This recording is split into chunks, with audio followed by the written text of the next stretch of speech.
आप देख रहे हैं एशियाई न्यूज। भ्रष्टाचार और जुर्म के खिलाफ हर पल आपके साथ।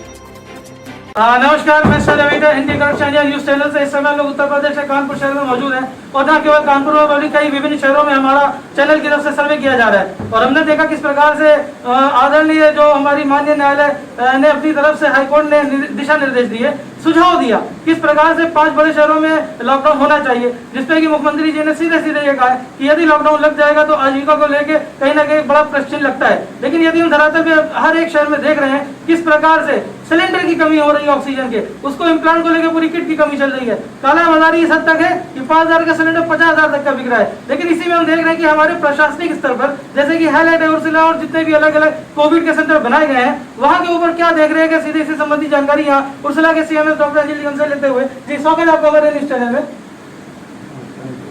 सर, ये बताइए कि अभी जो हालात है, जो कि काफी भयावह स्थिति है, इसमें आखिर निपटने की आपकी तरफ से क्या किया जा रहा है? हम लोग जो है यहाँ पर फ्लू क्लिनिक भी चला रहे हैं, जिसमें कोविड हेल्थ डेस्क है, जिसमें बचाव के उपाय बता रहे हैं। और ये भी जो हमारा अस्पताल जो है नॉन कोविड हॉस्पिटल है, जो नॉन कोविड मरीज होते हैं उनको हम लोग अपने यहाँ भर्ती कर रहे हैं, क्योंकि और सब जगह उनको बंद है। और अगर इन मरीजों में टेस्टिंग के बाद अगर कोविड निकलता है तो उनको सीधे कोविड अस्पतालों में ट्रांसफर करते हैं। सर, जैसे कि यहाँ के ऊपर आप बता रहे हैं नॉन कोविड जो मरीज हैं, आखिर किस प्रकार से यदि मान लीजिए कोई ऑक्सीजन की कमी को लेके ऑक्सीजन सिलेंडर क्या आपके पास पर्याप्त मात्रा में है या नहीं? ऑक्सीजन सिलेंडर अभी तक पर्याप्त मात्रा में थे, लेकिन पिछले 4-5 दिनों से उनकी कमी हो रही है, क्योंकि सारे मरीज करीब जो हैं ऑक्सीजन की कमी वाले आ रहे हैं। और हमारी जो मांग थी 100 सिलेंडर से अब करीब 150-200 तक हो गई है, लेकिन इतनी आपूर्ति जिससे हमारा टाई अप है कंपनी नहीं कर पा रही है, इसलिए थोड़ा हम लोग शॉर्टेज का अनुभव कर रहे हैं। सर, व्यवहारिक रूप से आखिर दिक्कत कहाँ पे आ रही है? आखिर कहाँ पे किस चेन में दिक्कत है जिसको दूर किया जाए तो ये कहीं ना कहीं जो ऑक्सीजन के सिलेंडर की कमी है उसे दूर किया जा सकता है, या ये कह लें कि आम जन खास करके जो इधर उधर भटक रहा है उसे भटकना ना पड़े? ऑक्सीजन की कमी पूरे हिंदुस्तान भर में है और सब जगह कोशिश की जा रही है, क्योंकि एकदम से रिक्वायरमेंट जो है 4 गुनी 5 गुनी तक बढ़ गई है। क्योंकि इस रोग में ऑक्सीजन की कमी होना सबसे पहला लक्षण होता है, उसको शीघ्र से ठीक किया जाए, जो कि फर्स्ट लाइन ऑफ थेरेपी है। निश्चित रूप से जैसे कि सर बता रहे हैं कि इसको दूर किया जाए, तो हमारा सीधे जो उत्तर प्रदेश सरकार से मांग है कि इस ओर ध्यान दिया जाए। और यदि अभी किसी प्रकार से कोई कारणवश अपर्याप्त रूप से इसकी शॉर्टेज को दूर नहीं किया जा रहा है तो कम से कम लॉकडाउन के ऊपर विचार किया जाए। सर, इस पे आपका क्या विचार है? लॉकडाउन तो इन्फेक्शन रोकने में कारगर हो गई, लेकिन वो जब भी किया जाएगा आजीविका पे तो असर आएगा ही आएगा।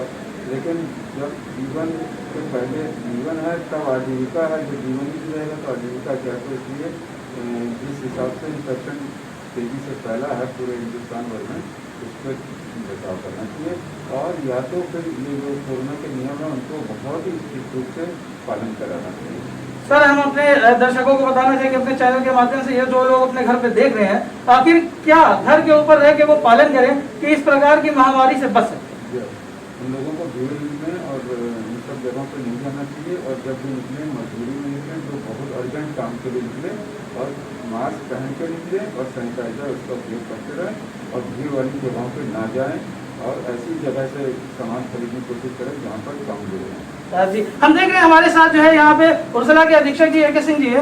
सर, हम आपसे जानना चाहेंगे कि आपके पास जैसे कि मरीज आ रहे हैं और उसमें यदि किसी प्रकार से ऑक्सीजन की कमी को लेकर आपके पास कुछ शिकायतें आई होंगी या लोगों ने आपसे संपर्क किया होगा, तो आखिर क्या है धरातल पे पूरी व्यवहारिक स्थिति? देखिए, हमारे यहाँ जब भी मरीज आते हैं तो हम सबसे पहले उनका एंटीजन टेस्ट करते हैं। पॉजिटिव आने पे प्रयास करके उनको कोविड अस्पताल में शिफ्ट करवाते हैं, और जो निगेटिव हैं उनको हम अपने अस्पताल में रख के उनका इलाज करते हैं।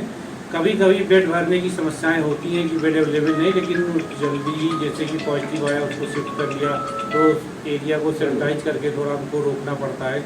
इसलिए लेकिन जैसे ही वो समस्या दूर होती है फिर हम मरीजों को भर्ती करते हैं। सर, हम जब आए थे हमने देखा किस प्रकार से आप बाहर भी सैनिटाइज करवा रहे थे और आपके पूरे अस्पताल में सैनिटाइजेशन की प्रक्रिया चल रही है। और इसमें हम ये देख रहे हैं कि जो यहाँ का ऊपर पूरा आपका स्टाफ है, वहाँ के ऊपर देखा जाए कहीं कोई कमी है या कोविड को लेते हुए आपने उस स्टाफ में कहीं से कोई मतलब कि उसको भी आपने कुछ छटनी की है? नहीं, छटनी नहीं की है।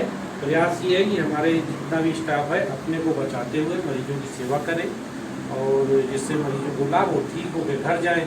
और अस्पताल लोग आ रहे हैं, मरीज भी आ रहे हैं, तो जनता से भी मेरा अनुरोध है कि अनावश्यक रूप से, ऐसी सरकार की भी मंशा है कि अनावश्यक रूप से अस्पताल ना आए। बहुत ज़रूरी हो, जो मरीज सीरियस हो उसको लेके आए, उसके साथ भीड़ न लगाएं, एक आध अटेंडेंट रहे, इससे कि संक्रमण फैलने का खतरा कम से कम। सर, इस प्रकार की स्थिति में हम देख रहे हैं कि जो वैक्सीनेशन को लेके पूरी एक हम देख रहे हैं कि मुहिम चलाई जा रही है, उसको लेके आखिर उर्सला में आप इसके बारे में क्या जानकारी देना चाहेंगे? कि वैक्सीनेशन हमारे यहाँ हो रहा है, प्रतिदिन हमारे यहाँ बूथ लगते हैं और वैक्सीनेशन हो रहा है। शुरू में थोड़ा सा लोगों का रुझान कम था, चाहे देखना चाह रहे हो कि क्या इफेक्ट आता है, रिएक्शन वगैरह के बारे में सोच रहे हों, लेकिन इस समय काफ़ी भीड़ आ रही है और लोग आगे बढ़ के वैक्सीन लगवा रहे हैं। तो सर, वैक्सीन जो लग रही है ये किस कंपनी की अभी लग रही है? अभी हमारे यहाँ तो सारे शहर में लगभग कोविशील्ड की वैक्सीन लग रही है और एक दो बार चूँकि कोवैक्सीन आई थी, इसलिए उसकी सेकंड डोज के लिए कोवैक्सीन के कार्ड लगते हैं बगल में डफरिन हॉस्पिटल में, अदरवाइज कोविशील्ड की वैक्सीन लग रही है। सर, हमारे anti corruption India news channel के कार्यालय में इस प्रकार की शिकायत भी आई है, कहीं ना कहीं भ्रष्टाचार भी व्याप्त है कि किस प्रकार से बाहर इसकी कालाबाजारी भी हो रही है, इससे संदर्भ में आप क्या कहना चाहेंगे? नहीं, देखिए, कालाबाजारी इस विषय में मुझे तो ऐसी कोई जानकारी नहीं है, लेकिन के वैक्सीन आती है, कितने को लगी उसका पोर्टल पर रिकॉर्ड होता है, वो पोर्टल से मिलान किया जा सकता है। तो यहाँ से तो वैक्सीन बाहर जा रही, इसकी उम्मीद मुझे तो नहीं लगती। मतलब यहाँ पे जो स्टॉक है वो पूरी तरह से देखा जाए पारदर्शिता अपनाई जा रही है और इसमें कहीं कोई भ्रष्टाचार की बात नहीं है। नहीं सर, यहाँ पे हमारे यहाँ वैक्सीन नहीं रहती है। जो हमारा कोल्ड चेन पॉइंट है वो KPM हॉस्पिटल है, वहाँ से हमारे पे गिनती की वैक्सीन आती हैं और गिनती के लोगों को लगती हैं, जिसका रिकॉर्ड है उन्होंने कितने डोज दी हैं और कितनी डोज की पोर्टल पे एंट्री हुई है। तो उसमें से मुझे नहीं लगता कि ये जो स्टाफ काम कर रहा है वो वैक्सीन को गायब करके कालाबाजारी कर सकते। धन्यवाद हमसे जुड़ने के लिए। Thank you.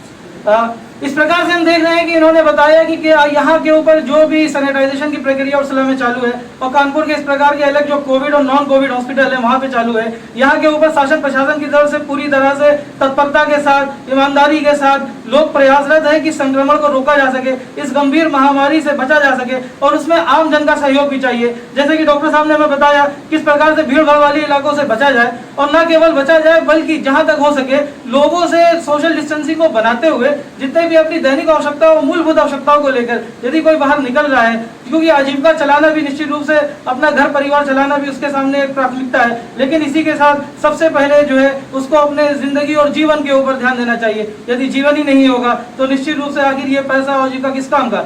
तो इसमें कहीं ना कहीं हमको बैलेंस बनाना है और हमारी सीधे सीधे उत्तर प्रदेश सरकार से ये मांग है कि यदि यहाँ के ऊपर पूर्ण लॉकडाउन नहीं लग रहा है तो उसको जितनी भी इसकी खामियां है, विसंगतियां है, खास करके डिमांड एंड सप्लाई के चेन को लेकर के उसको दूर किया जाए। तो यदि ऐसा नहीं होता है तो हमारी अपने चैनल के माध्यम से शासन प्रशासन से खासकर योगी आदित्यनाथ जी से सीधे सीधे मांग है कि वो पूर्ण लॉकडाउन के ऊपर एक बार विचार करें और बाकी भी शहरों के जो हमारे सर्वे हैं उसको भी आप हमारे चैनल के माध्यम से देखेंगे कि हमारे किस प्रकार से मेरठ के, बुलंदशहर के, आगरा के, बनारस के और खासकर हम देख रहे हैं गोरखपुर के और दिल्ली के भी जो हमारे संवाददाता हैं वो आपको इससे सीधे संपर्क देते रहेंगे और बाकी खबरों के लिए भी अंतर्राष्ट्रीय स्तर और राष्ट्रीय स्तर की एशिया न्यूज से बने रहे। धन्यवाद। जय हिंद।